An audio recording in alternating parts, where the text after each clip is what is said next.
So, how do you find invite links for servers or groups on Discord Mobile?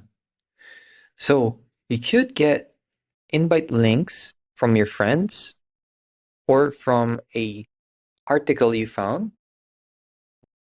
So, let's open up the application. Start off. So, there are many ways to join servers. It's not just invite links.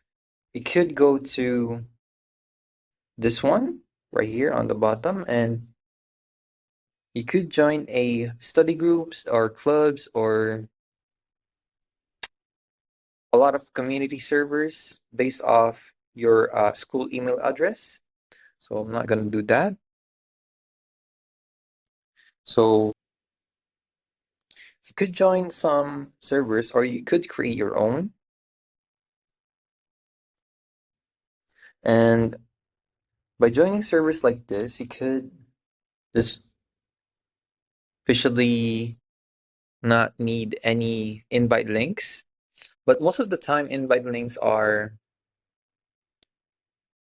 given under descriptions of famous video content creators or any other that has a community.